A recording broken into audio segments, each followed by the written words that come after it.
দাঁতের চিপা চিপার মধ্যে লেগে থাকে। লেগে থাকলে কি হয় বলতো, আস্তে আস্তে এই খাদ্য কণাগুলো পচে পচে পোকা হয়ে যায়। পোকা হয়ে তারপরে সেই দাঁতগুলোকে নষ্ট করে দেয়। তারপরে সেই যে আমরা অনবরত যা খাচ্ছি এগুলো ভিতরে জার্মগুলো ভিতরে ঢুকে যায়, ঢুকে গিয়ে পেটের ভিতরে বিভিন্ন ধরনের রোগের সৃষ্টি করে। শরীরের ভিতরে রোগ হলে কি হবে, দেহটা দুর্বল হয়ে যাবে।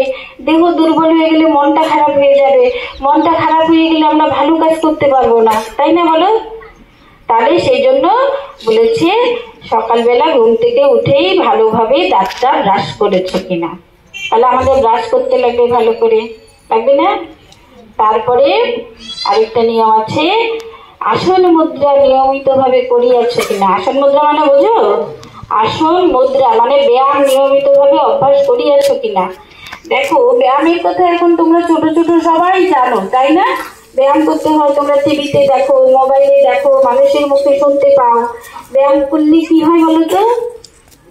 শরীর ভালো থাকে, স্বাস্থ্য ভালো থাকে, তাই তো?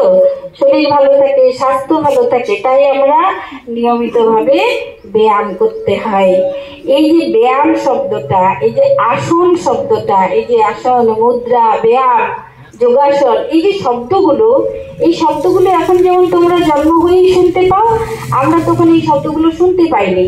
আমরা প্রথম কার মুখে শুনেছি জানো? আমরা তখন আমাদের স্কুলের ম্যাডাম, এই যে তোমাদের সামনে বসে আছে আমার মা, ওনার কাছ থেকে আমি শুনেছি। উনি আমার মাও, উনি আমার শিক্ষয়িত্রীও, বুঝেছো? কি করে শিক্ষয়িত্রী, কি করে মা, শিক্ষয়িত্রী কি করে হলো এটা তো তোমরা শুনলে, আর মা কি করে হলো জানো? এরকম তোমাদের মতো উনি যখন স্কুলের ক্লাস শেষে আমাদেরকে এগুলো শিক্ষা দিতেন, এগুলো আমরা খুব ভালো করে শিখতাম। ঘরে বসে দিনলিপিও লিখতাম। লিখতে লিখতে আমরা দিনলিপির মধ্যে আমাদের এরকম অনেকগুলো স্টুডেন্ট আমরা একসঙ্গে বসে শিখতাম। স্কুল ক্লাস শেষ হওয়ার পরে এগুলো শিখতাম, তারপরে সপ্তাহে একদিন ওনার বাড়িতে গিয়ে আমরা এগুলো শিখতাম। তখন অনেক যখন হয়ে যেত তখন সপ্তাহে একদিন আমাদের ক্লাসটা হতো, আর আমরা সবাই আসতাম। আসার পরে এই দিনলিপিগুলো আমরা খাতা জমা দিতাম এক মাসে। এই যে এক মাস ধরে আমরা লিখলাম যে প্রত্যেকটা 35টা নিয়ম, যে এই দুলালদা বলেছে 35টা নিয়ম আছে, 35টা নিয়মের উত্তর আমরা লিখতাম, কতটুকু ঠিকঠাক পালন করেছি, কতটুকু করিনি। তো এক মাস পরে আমরা খাতাগুলো জমা দিয়ে দিতাম। উনি পরীক্ষা করে দিয়ে দিতেন আমাদেরকে, কে ফার্স্ট হলো কে সেকেন্ড হলো, বুঝলে তো? তো ওতে আমরা মার্ক পেতাম।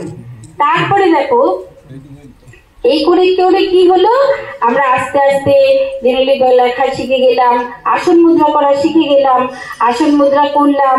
আসন মুদ্রা করলে কি হয় সেগুলো জানলাম। যখন রামদেব স্বামীর হয়তো জন্মই হয়নি, জন্ম হয়নি মানে নাম তখনও টিভি প্রকাশই হয়নি, টিভি তখনও আমাদের দেশে আসেনি, যদিও এসেছে একটা ঘর কিংবা 2টা ঘরে।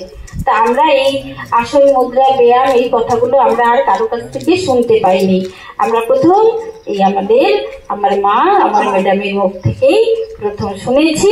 তারপরে আমরা এই স্বামী স্বরূপানন্দ পরমহংস দেবের গ্রন্থ সংযম সাধনা নামক একটা গ্রন্থ আছে, বই আছে, ওই বইটার মধ্যে আমরা পড়েছি, আর ওখান থেকে আমরা উপকারিতাগুলো জেনেছি এবং ওনার কাছ থেকে প্র্যাকটিক্যাল ওনার সামনে বসে ব্যায়ামগুলো আমরা করেছি।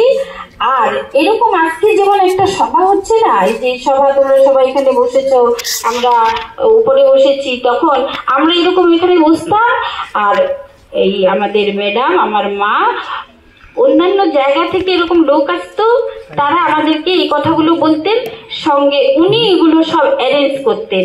তারপরে কবিতা আবৃত্তি কম্পিটিশন হতো, গানের কম্পিটিশন হতো, বক্তৃতার কম্পিটিশন হতো, দিনলিপি লেখার কম্পিটিশন, এটা উনি নিজে একাই করতেন। তো এগুলো কম্পিটিশনে আমাদের উৎসাহ বেড়ে যেত। বাণী লেখা কম্পিটিশন হতো, যেমন আলস্যই তোমাকে ভিক্ষুক করিবে, এই যে কথাটা, যে তুমি বাণী, এরকম অনেকগুলো বাণী আছে, যে যত পবিত্র সে তত উন্নত, যে যত পবিত্র সে তত সুন্দর, যে যত পবিত্র সে তত মধুর। এই যে কথাগুলো আমরা বিভিন্ন গ্রন্থ থেকে পড়েছি, এগুলো আমরা বাণী কালেকশন করে করে সুন্দর করে লিখতাম। লিখে তারপরে এগুলোর মধ্যেও আমরা প্রাইজ পেতাম, কম্পিটিশন হতো। আমরা এরকম স্টেজে উঠে দাঁড়িয়ে তখন আমাদের ভীষণ উৎসাহ, ভালো করে আমরা কবিতা আবৃত্তি করব, ব্যায়াম দেখাবো। আমরা এরকম স্টেজের মধ্যে বসে আমরা ব্যায়াম দেখাতাম।